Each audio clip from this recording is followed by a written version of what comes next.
APJ Abdul Kalam বলেছিলেন, যদি আপনি বুড়ো বয়সে আলো পেতে চান তাহলে এখন থেকে আপনাকে সেই আগুনেই পুড়তে হবে।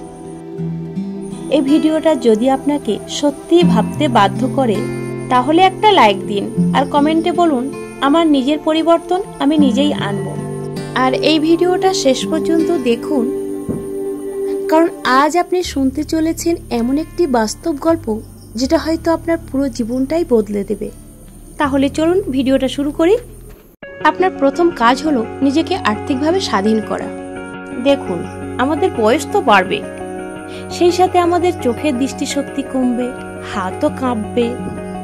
কিন্তু আপনি যদি কারোর উপরে নির্ভর করতে বাধ্য থাকেন তাহলে অন্য কেউ আপনার মুখের দিকে তাকাবে না, আপনাকে বোঝা ভাববে, আপনাকে নিয়ে নানান কথা বলবে।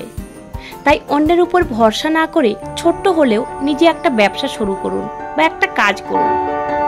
একটা সেভিংস অ্যাকাউন্ট খুলুন যা আপনার ভবিষ্যতে টিকিয়ে রাখবে। আপনার নিজের খরচ যদি আপনি নিজেই চালাতে পারেন তাহলে মানুষ আপনাকে সম্মানের চোখেই দেখবে। আপনার দ্বিতীয় কাজ হলো আপনার পরিবারকে ভালোবাসুন, পরিবারকে সময় দিন, কিন্তু নিজের আত্মসম্মানকে ভুলবেন না। অনেকেই আছে যারা এমন ভাবেন যে সবাই মন রক্ষা করলেই মনে হয় এরা আমার ভবিষ্যতে পাশে থাকবে। না, এটা আপনি ভুল ভাবছেন। আপনি যদি তাদের খুশি করতে গিয়ে নিজের মেরুদণ্ডই ভেঙে তাদের খুশি করতে চান তাহলে আপনি নিজের অস্তিত্বই একদিন হারিয়ে ফেলবেন।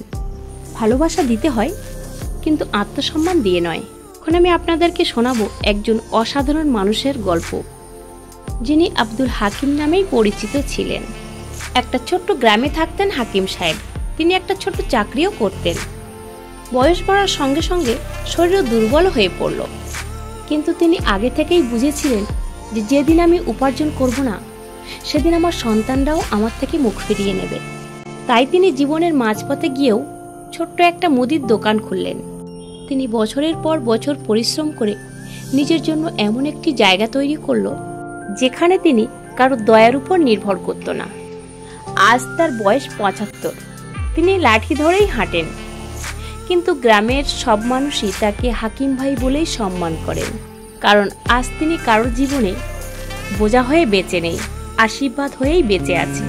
আপনার তৃতীয় নম্বর কাজ হলো নিজের শরীরকে কখনো অবহেলা করবেন না। আপনি যদি আজ ঠিকমতো খাওয়া দাওয়া না করেন, পর্যাপ্ত পরিমাণ ঘুম না ঘুমান, আপনি যদি হাঁটা চলা বন্ধ করে দেন তাহলে ওষুধ আর হাসপাতালই হবে আপনার জীবন। আপনি নিজেকে ভালোবাসুন, তাহলে আজ থেকেই আপনার শরীরের যত্ন নিন, কারণ বয়স যখন বাড়বে আপনার শরীরই হবে আপনার বন্ধু। আর আপনার চতুর্থ কাজ হবে, এই কথাগুলো আপনার জানা অবশ্যই জরুরি।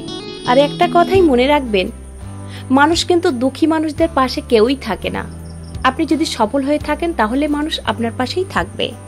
আপনি যদি হেরে যান, নিঃস্ব হয়ে যান, তাহলে আপনি ভালোবাসা পাবেন না। যেটা পাবেন সেটা হলো করুণা।